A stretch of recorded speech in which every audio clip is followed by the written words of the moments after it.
If the host can assign me as interpreter, please.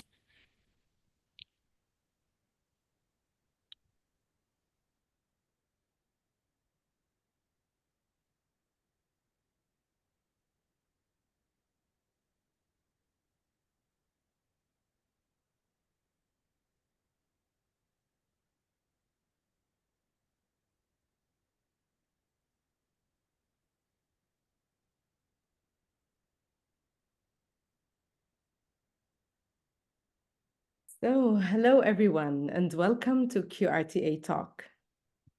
We are so excited to have you here with us today.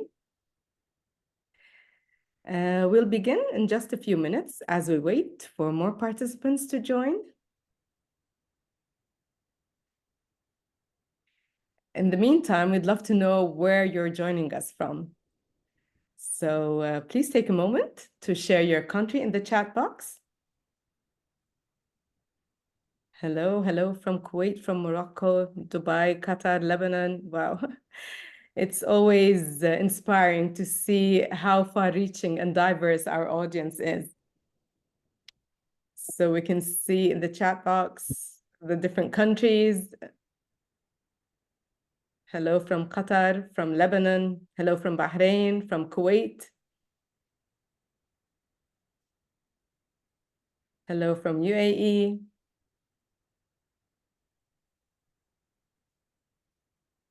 Thank you all for joining QRTA Talk. It's quite wonderful to see the chat lighting up with countries from all over the world.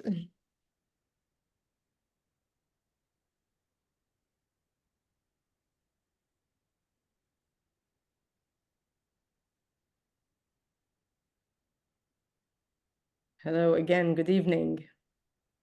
Hello from Jordan, of course. Hello from Saudi Arabia, from Medina.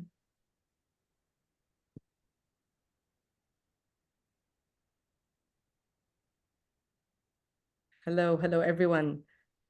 We're really delighted to have you with us today in an exceptional session.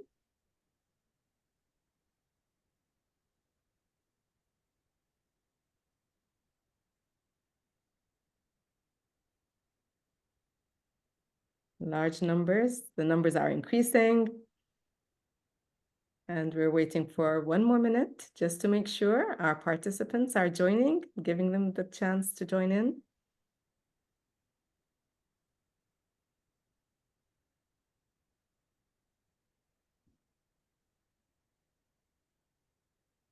An exceptional session today and a special guest as well. Hello from Tunisia.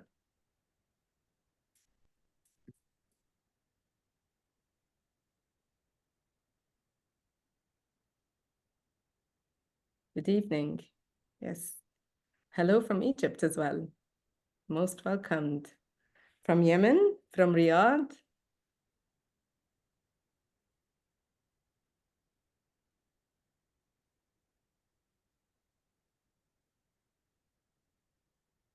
Thank you, everyone. Hello.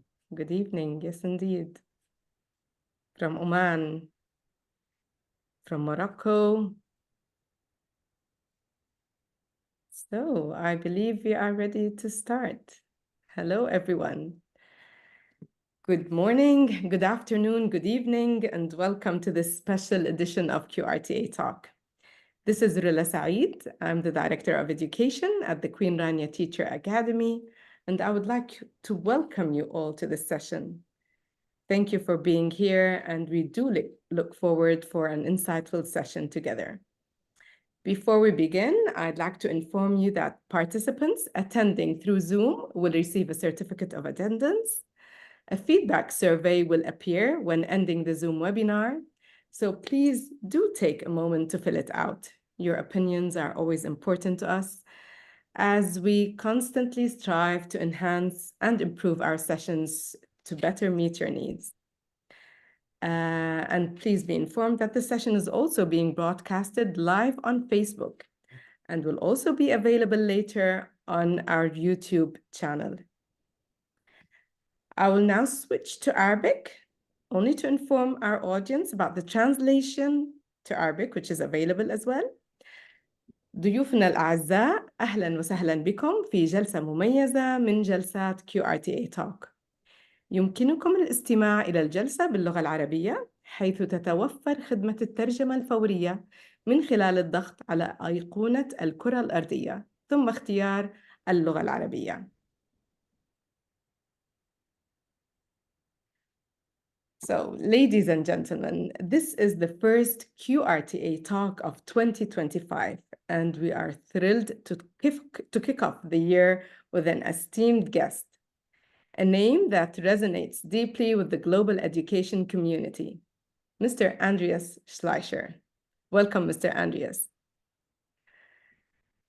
It is a true honor to gather here today for what promises to be a thought-provoking session. At QRTA, we are committed to promoting dialogue and innovation in education, and today's event is a testament to that commitment. I would like to start, first of all, by welcoming our guest. Mr. Andreas Schleicher is Director of Education and Skills at the Organization for Economic Cooperation and Development, OECD. He initiated and oversees the Program for International Student Assessment, PISA, and other international instruments that have created a global platform for policymakers, researchers, and educators across nations and cultures to innovate and transform educational policies and practices. He has worked for over 20 years with ministers and education leaders around the world to improve quality and equity in education. Former US Secretary of Education, Arne Duncan, said, "Schleicher understands the global issues and challenges as well as, or better than anyone I've met, and he tells me the truth." Former UK Secretary of State, Michael Gove, called Schleicher the most important man in English education, even though he is German and lives in France. Before joining the OECD, he was Director for Analysis at the International Association for Education Achievement, IEA.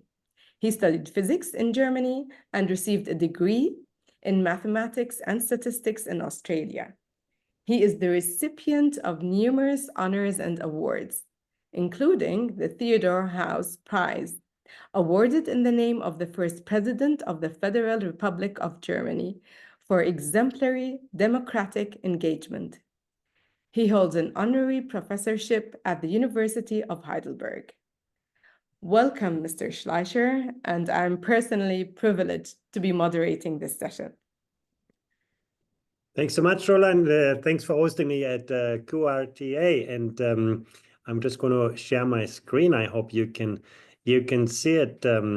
Just to talk to you about the issue of the century. How do we educate young people not just to repeat what we know, but to ask their own questions, to develop that curiosity that they can, invent the world of tomorrow, that they can learn to solve social problems we cannot yet imagine, to use technologies that have not been invented, to learn for jobs that have not been created. During the pandemic, we have seen that even mild disruption, a small virus, can fundamentally shake the foundations of our education systems. And the future will always surprise us. Climate change is going to disrupt our lives a lot more than this pandemic. And, artificial intelligence creates so much uncertainty around us. We know how to educate second-class robots, people who are good at repeating what we told them. But what makes us human in a world in which the kind of things that are easy to teach and easy to test have also become easy to digitize, to automate. They're evaporating from our, labor market societies. And of course, there's so many more disruptors that we could add into this equation. In this world, we have to educate young people to foster sustainability, keeping this world in a better balance than our generation was able to do, but also to become more resilient, being able to reinvent yourself every day in a new world.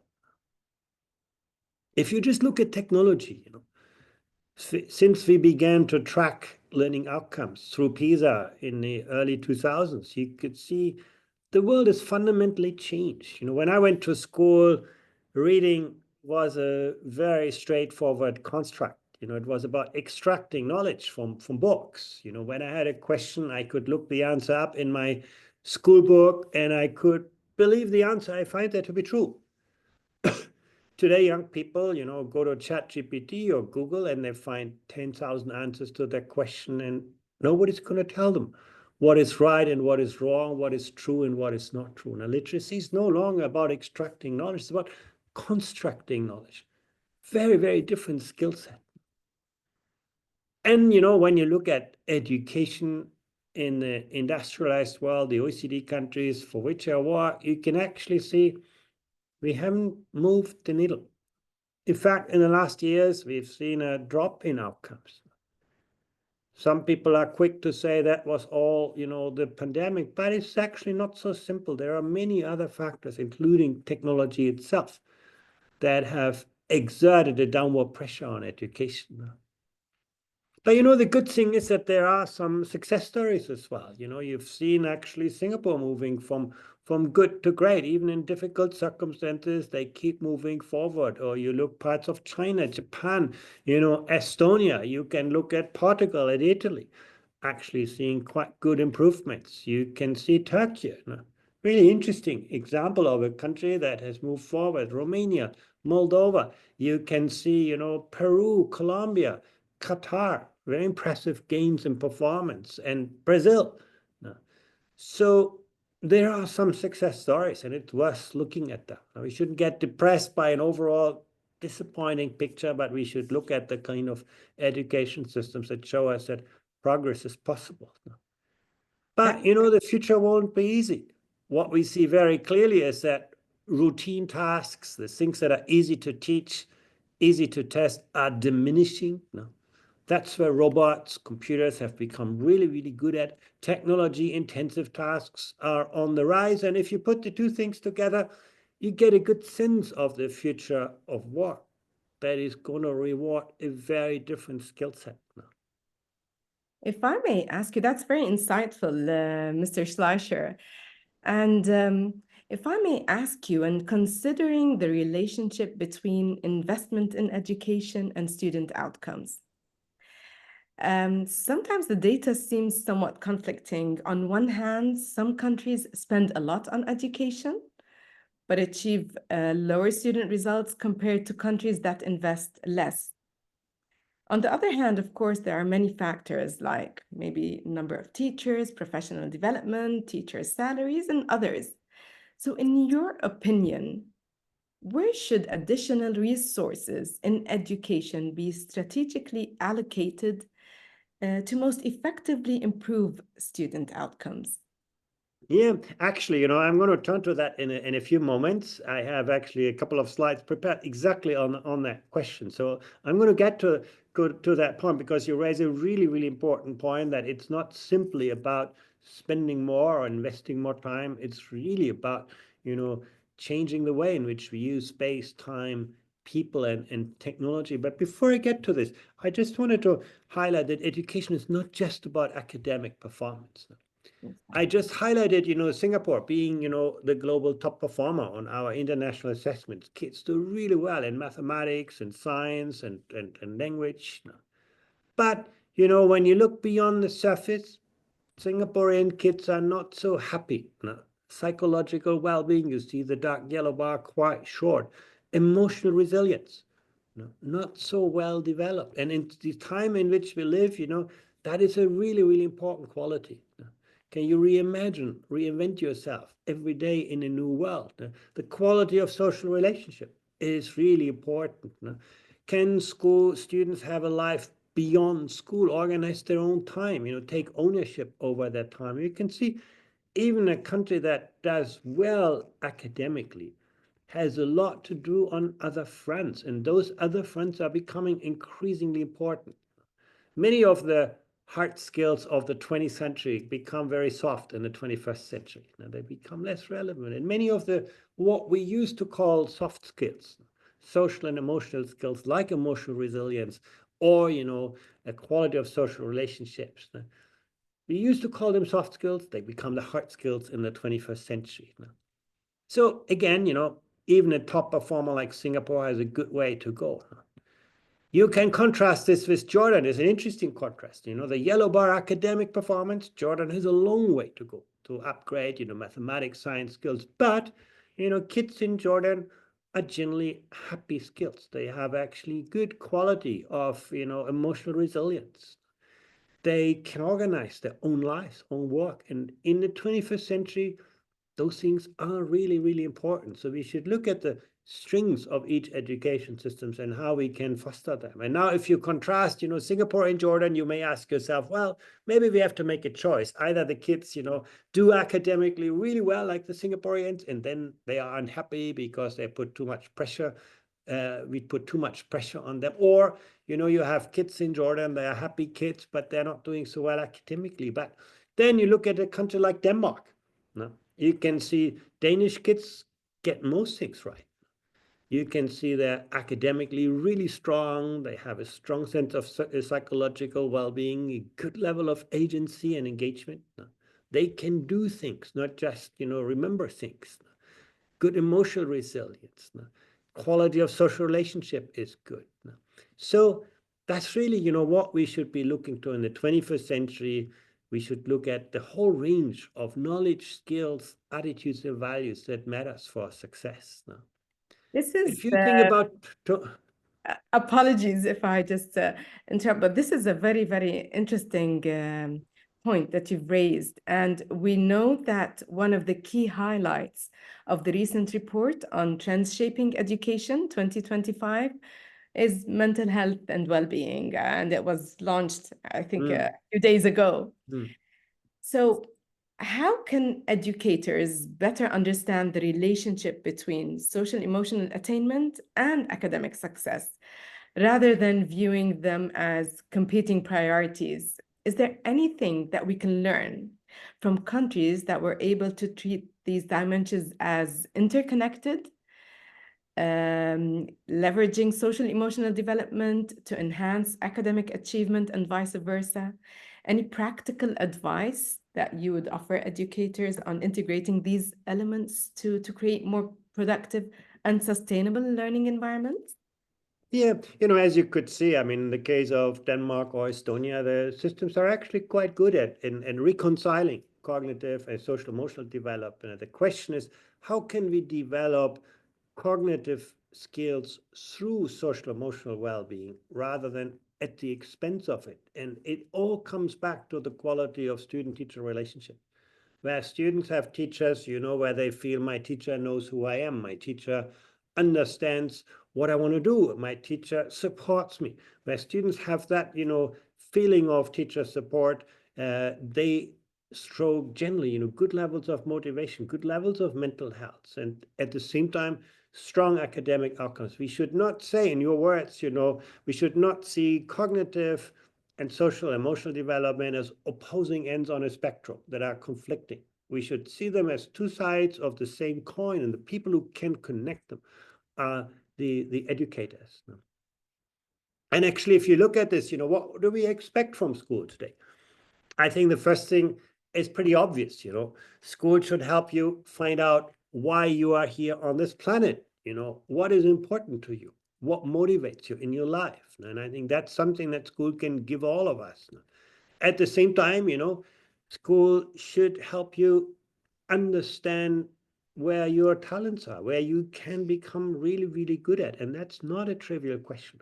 It's not just about giving young people more choices. It's about providing that mentoring, that coaching that helps students understand, where their strengths are. And all of that doesn't make us happy. What makes us usually happy in life is to make a difference to other people, to our communities. So helping you to understand where your vocation can be, what the world expects from you, needs from you. And then last but not least, how you can translate better skills and better jobs and better lives. Now, that really is something that education can give to us. And this is where creativity comes in, our capacity not to learn about the world just, but to create tomorrow's world.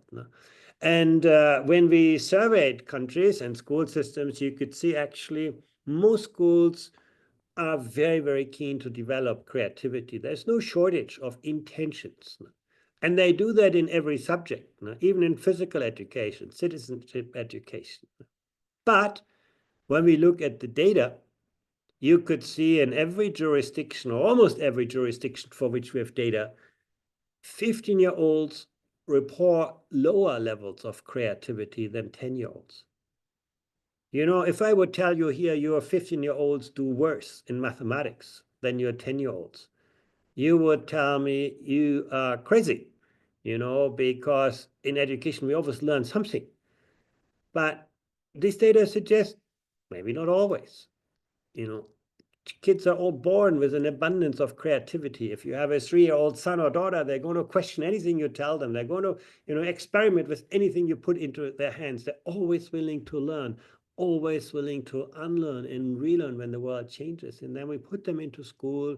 We try to make them compliant with our ways of thinking.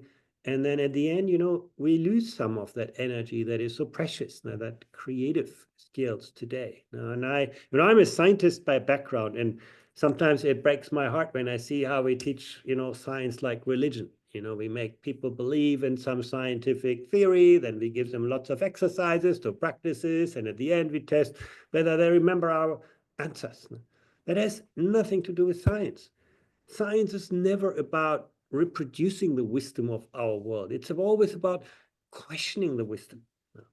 And again, this is something we need to take to heart. Our school systems today lose some of that energy. And when we ask, people why, here are the answers. Most, education systems say, well, we do too many things already. Our curriculum is totally overcrowded. We teach a mile wide, but an inch deep.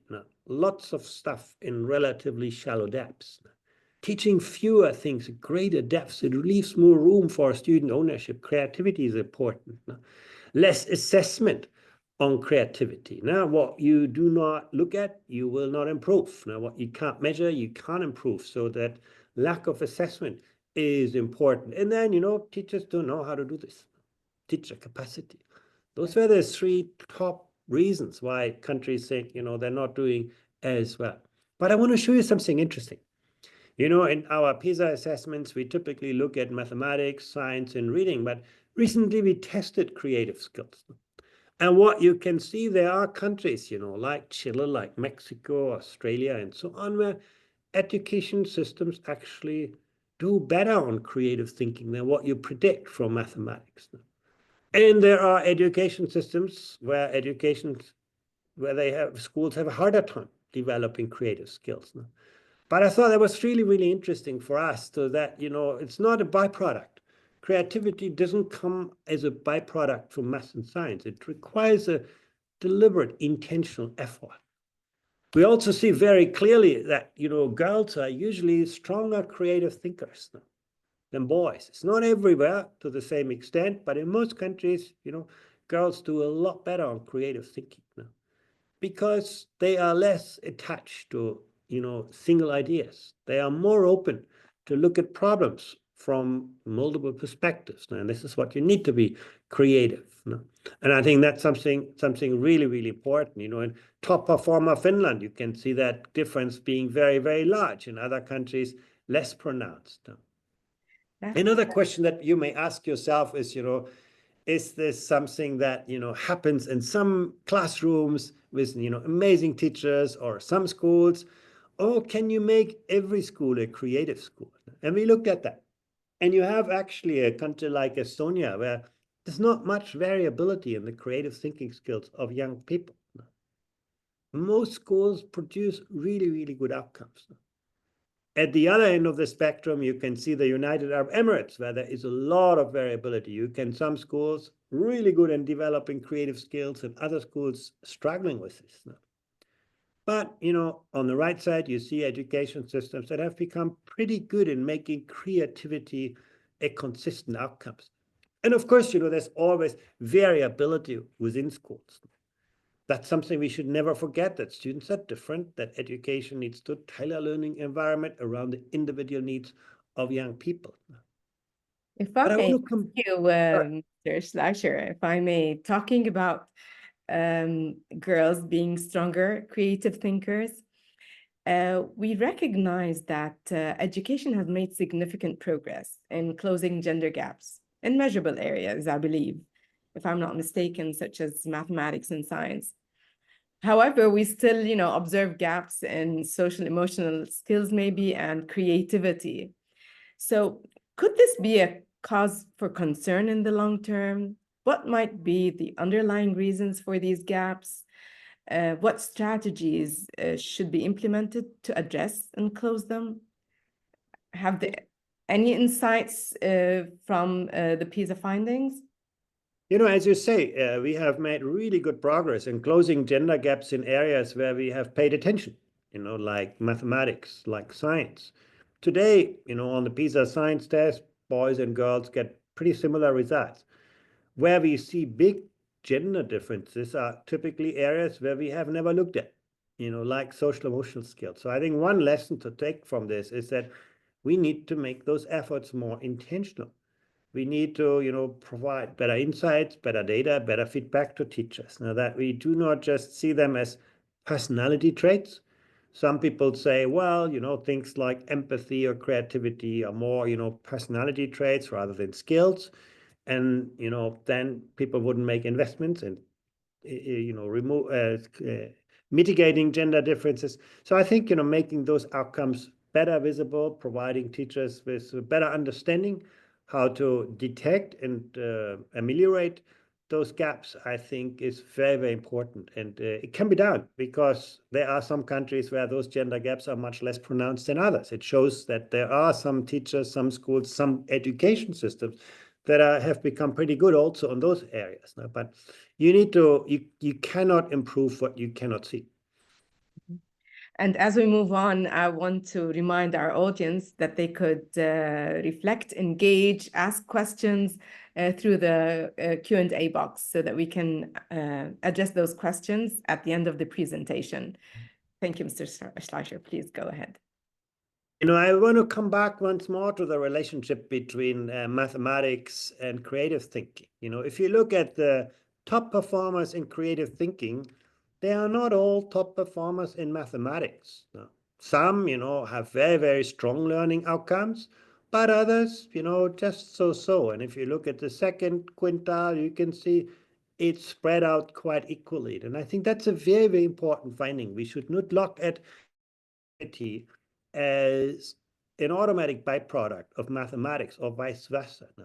It really requires, deliberate efforts to make sure that students do all of this well. And now let's think about those efforts. What can we do in the classroom? What can we do in school systems? First of all, very, very important is about the beliefs. If you believe that creativity has something to do with your genes, why should you study hard? Why would you invest effort? So mindset is really, really important. And actually, you can see a very, very clear relationship between the growth mindset that we show on the horizontal axis here and, creativity and mathematics performance on the vertical axis. Now, that's a really important lesson. And one thing I should say about the Middle East, that in many countries in the Middle East, students still have a fixed mindset. Students still believe, things like creativity or even mathematics are about my talent, my genes, things I was born with, not about the effort I invest. And that makes it really, really hard to improve those outcomes. Once again, the beliefs that you have about yourself are one of the most powerful predictors of what you're going to do and what you're going to achieve. Now, the effort you put into this. And the growth mindset is something that, teachers can develop in their students. Now, if you tell a student who doesn't do well, okay, what's not so great, I'm going to make it easier for you tomorrow. You destroy the growth mindset. if you tell a student, what you have done is enough, you destroy the growth mindset. If you tell a student, well, it's not really good yet, but it's better than yesterday, and tomorrow is going to be better, and here's how you can advance, you help them develop the growth mindset. And you can see here, very few education systems succeed to develop good academic outcomes without those self-related beliefs. Students' sense of belonging is very important. You can see, for example, in Switzerland and Austria, students see school not just a place where they go to consume some lessons, but it's a place where they feel, I belong, I make friends. It's an environment that, helps me to grow in myself. Really, really important. So those self-related beliefs are very important predictors of creativity. Attitudes towards creative thinking. Creative self-efficacy, the openness to new ideas, the openness to experience, imagination, adventurousness. You can see very, very clearly that, change in creative thinking is associated with those kinds of attitudes. Now, where students show greater imagination, adventurous, they do better on the creative thinking test. Where they are more open to new ideas, to enjoying doing creative things, they do better on the test. Where they are open to art. Sometimes we think art is an extracurricular experience. Actually, it's a very, very important predictor for creative thinking. And then, your self-related beliefs. So those things are really, really important. Now that we help students develop those, attitudes to creative thinking. Being actually a mathematics teacher, I cannot agree more. And going back to talking about the growth mindset and mathematics performance, and looking at countries that have successfully scored high in mathematics. So what commonalities do they share in terms of strategies to develop growth mindsets? Are there creative solutions or practices that stand out as driving their success? Are we actually aware of the mindsets of teachers in those countries? Is there, a relationship? What has actually moved the needle there? Yeah, very good question. I think the mindset of teachers is harder to measure, but we can look at students first. And what we see clearly is that where students experience an environment of high expectations and strong support, they usually develop a growth mindset. So there is no tolerance for failure. Every educator shares that strong belief that every student can learn. That they're not rooted to tracks with lower performance expectations, but everybody can succeed if we provide the right environment. That attitude of no tolerance for failure, of high expectations coupled with strong support is really the common denominator of countries doing really well on that. And then, of course, learning environments in which students experience success and progress, where teachers notice where students advance and encourage their advancement. All of those things actually are important, but really the commonality is really that the sky is the limit, high expectations, and at the same time the perception among students. My teacher knows who I am. My teacher is going to help me when I need support, and my teacher will, accompany me on my journey now. Let's have a look at another factor, and that is social emotional characteristics. You highlighted earlier, we should not see them as, antagonistic in a way, standing in the way of achievement or competing with achievement, but they're very, very important predictors. And I'm going to look at a couple of them with you. The first that we looked at is curiosity. To be creative, you need to be curious. And you can see a country like Costa Rica that you might not put, so much at the front when you look at academic performance, but clearly one thing Costa Rica has really succeeded with is developing that sense of curiosity among kids, and that helps in developing, creativity. A second thing that is always important is persistence. Now, creativity is not about, just, trying things and doing things here and now, but it's actually about, consistently pursuing your ideas. No? It requires effort. No? And you can see Peru would be an example of a country that has become really, really good at. Again, We wouldn't look at Peru in the league tables on math and science yet, but clearly when it comes to persistence. And let me come to a factor that might not come to your mind at first, and that is the capacity to take perspectives. That's particularly the reason why girls tend to do better on creative thinking, because girls are more open to look at problems through different angles, to appreciate different ways of thinking, to be open to the novelty, to take perspectives. Portugal is an education system where that is very, very common in education. Students are not just taught one version of the truth, but they learn to look at problems through different lenses, through different perspectives. And that is a really, really important ingredient for creativity. Creativity usually happens, when you have to connect the dots where the next big idea comes from. Creativity rarely happens at the center of your vision. It's not in front of you. It usually happens at the periphery of your vision. The things that are on the margins of your attention. If you can connect those things, you become creative. And that capacity to take perspective is really, really important. Social skills is something that we found predicts creative thinking, where students are really, really good at cooperating. A country like Indonesia is really good at that, because schooling is often organized around social initiatives, social activities.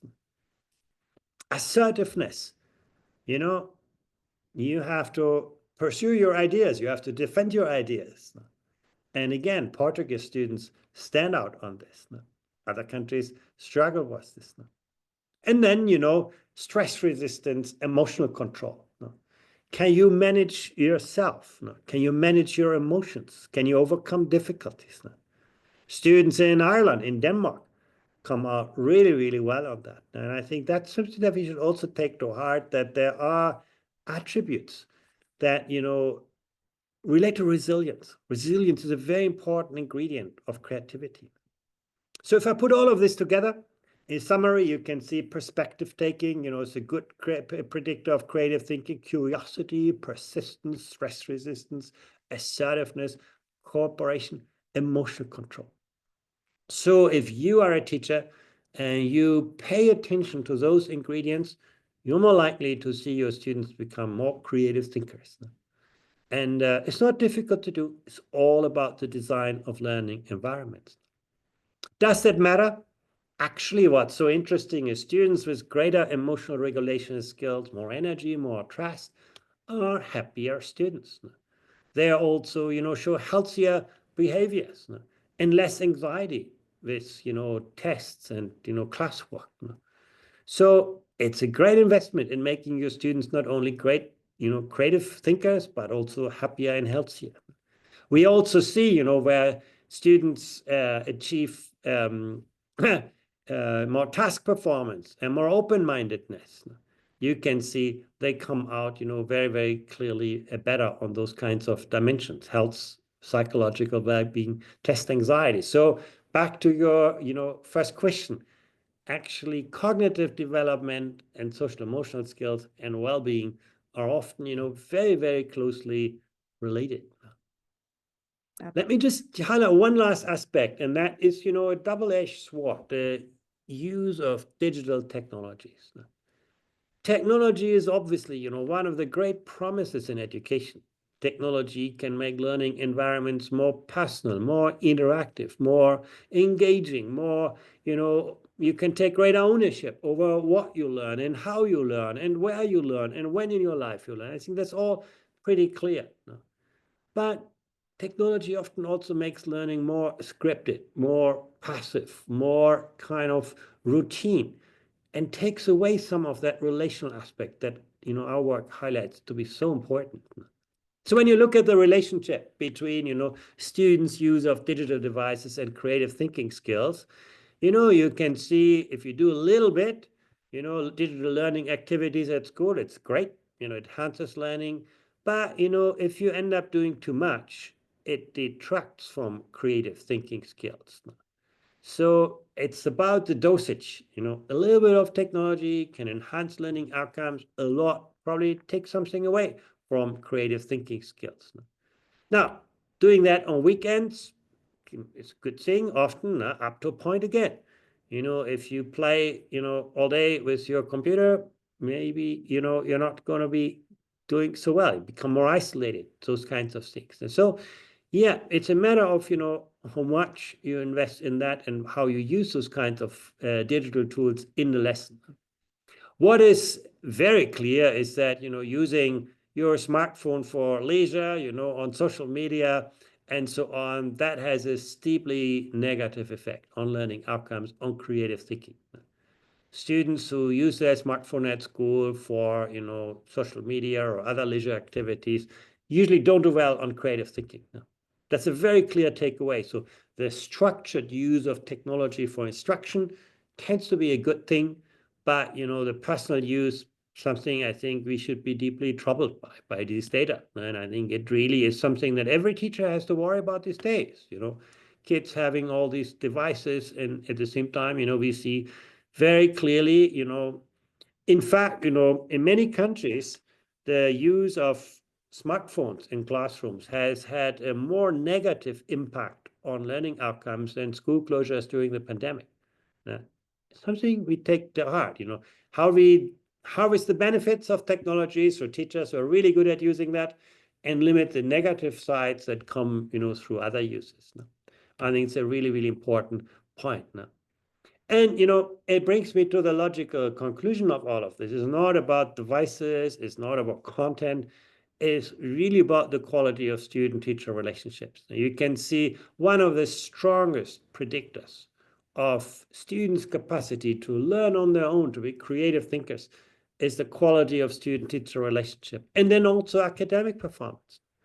Those things are incredibly closely related now. That's how we can foster good learning outcomes.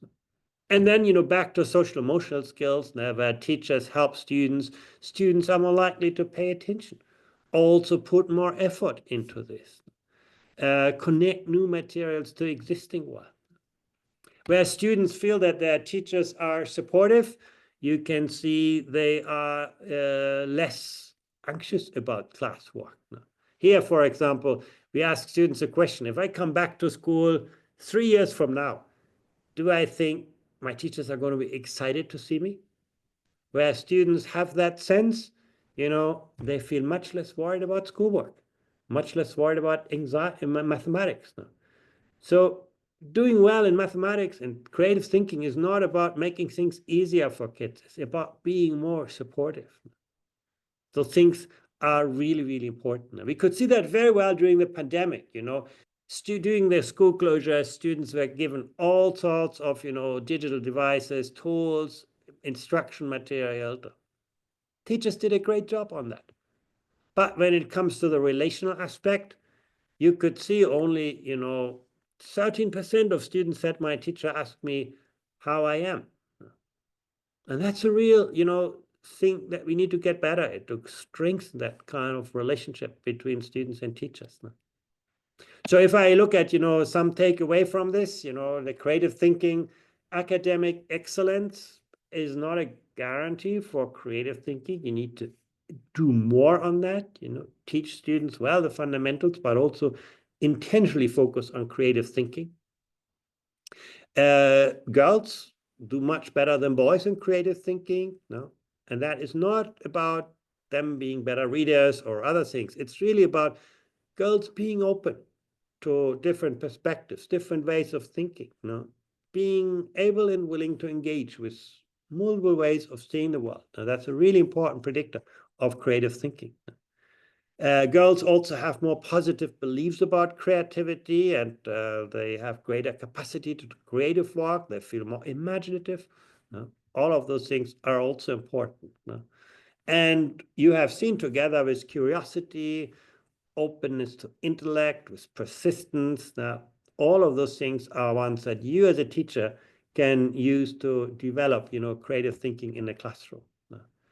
And then, socioeconomically advantaged students always have an advantage. And that comes, through the alternative that you provide to students. Now, what is very clear, of course, you've come from a wealthy background, your parents probably are going to give you a lot more opportunities to engage with learning in different ways. And that's something, again, I think learning needs to, overcome, that we become better in helping students, develop, even if they come from a disadvantaged background. Sometimes building the extracurricular activities more into the kind of curriculum kind of prospects. So these are just some takeaway from the survey, and I look forward to our discussion. Amazing takeaways, to be honest, very insightful. And being a teacher, it resonates a lot with what you're talking about from my experience as well. So we have some questions that I would like to also ask. And I would like to go back to the idea of emotional regulation and social skills that tend to engage students, in healthier behaviors. They feel calmer, they perform better. So how might fostering these skills in teachers contribute to creating a more supportive and effective learning environment? So we were talking about students, but what about teachers? Are there notable correlations between teachers' emotional well-being and students' well-being and success? Are there any examples that you can share? Yeah, for a start, you cannot give what you do not have. If teachers do not feel, well in themselves, if they do not feel, ownership of their work, they're unlikely to focus on those kinds of attributes for their students. That's, I think, is the starting point, and that really very much depends on the leadership in school. Is there a good school climate, a good kind of are there strong professional learning communities? Are teachers, working together? I think there are a lot that depends on the school, but it also depends on the, work organization. When you ask teachers, why did you become a teacher? We have our survey on that. And, the number one answer typically is because I want to make a difference to the lives of people. It's not, I want to teach 3 hours more of mathematics. I want to help young people to become responsible citizens.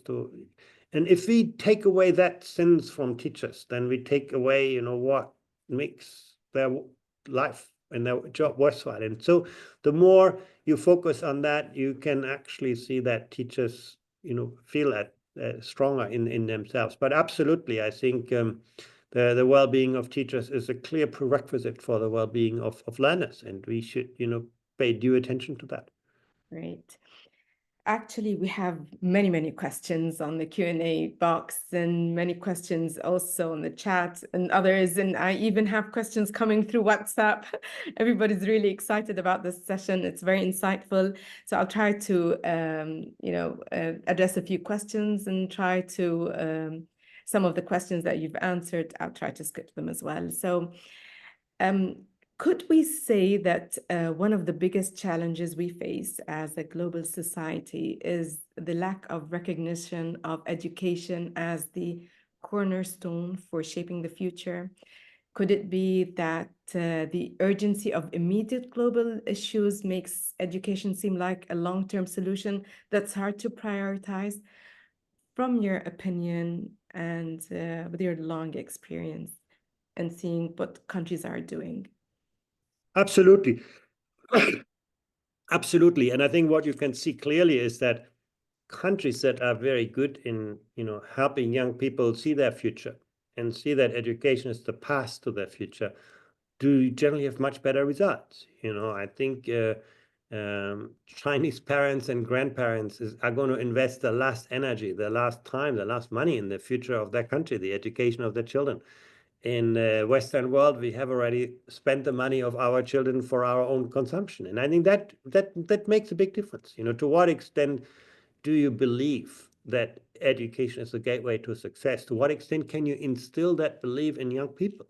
And I think if you can achieve that, you have won half of the battle in education. And some countries are doing far better than others. Every high-performing system has leaders who convince their citizens that they value the future as much as the present, and that is education. We have a question from our CEO, Dr. Osama. He was asking if does the OECD have any plans to collaborate with different countries on developing or aligning competencies and skills frameworks? Absolutely. That's part of our work. We work with countries to define and redefine the knowledge, skills, attitudes, and values that matter for success. And often, those answers depend on the context in which countries operate and students learn, and then to build metrics around them. I think that's a very important part of our work, and I also believe a really important way where we can learn from each other and with each other. Countries have very different traditions for education, very different, ways of defining success. What is a good education? And I think that's a really very, very important part of we have a program called the Future of Education and Skills that is exactly about that kind of, and then translating that into, curriculum frameworks and then instructional environments.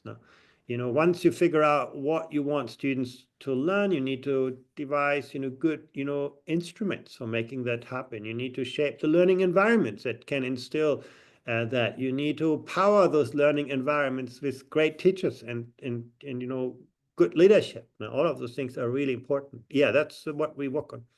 Definitely. And we always say professional development is very important. It's not only for teachers and also for school leaders, also for counselors to be able to create a social support system in the school.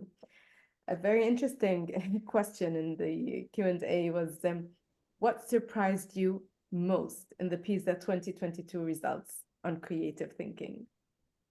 Well, on the negative part, that we are losing creativity, that, as the older kids become, the less creative they are. I think that's really concerning because it tells a story about school that is about conformity and compliance rather than about building ingenuity, what we really need today.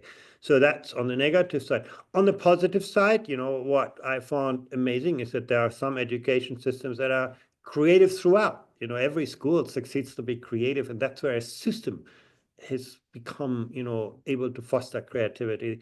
I always knew that there are some teachers who are really good at that, or some schools who are good at that, but that you could actually build an education system that fosters creativity is something that, I found amazing. Yeah. And we'll take a couple of more questions, if you don't mind. Many questions, but we're trying to address as many as we can. So in your view, what is the role of creativity in preparing students for an uncertain and rapidly changing future? The report highlights variability across countries in fostering creative thinking. So what can we learn from top performing nations? Well, I almost think there's no other way, because in the past, we used to learn to do the work, and now learning is the work. In the past, you could tell young people, if you want to become an engineer, that's what you need to know, and this is your pathway. If we're honest, we do not know what jobs there will be in 10, 15 years' time. If you talk to a primary school student today, I think it is very presumptuous to talk to them about, specific occupations. I think what you can do is help them become really good learners, help them to become people who develop a passion for something in their life, people who understand their knowledge and skills, people who have a social mission, who believe, they can make a difference in their families, in their communities, in their societies. And I think if you achieve that, you prepare young people to, and that is really about those creative skills, the imagination that you build, the confidence you build in overcoming problems. I think those things today probably are our best answer to motivate young people. I think, in a classical way, it becomes harder and harder to motivate young people to go to school, because they know very well that the world is changing and that much of what they learn in school prepares them for our past, not for their future. So I think, being honest with young people and tell them, you need to develop those cognitive, social, emotional foundations to build your own pathway, I think is our best answer. Indeed. And maybe the results that you talked about when you're comparing the 15-year-old to the 10-year-old, and the idea of how the performance is becoming less. So schools, maybe students find it becoming irrelevant. there's some boredom, and this is where the role of teachers should be. One last question. I found several questions talking about technology, AI, and they do agree with the findings that you've presented and interpreted. So AI programs are impressive and important, but in the opinion of the writer, they say, but they hinder the role of the human mind. So how can they be managed properly? So it's the, the concern about technology, about AI in education.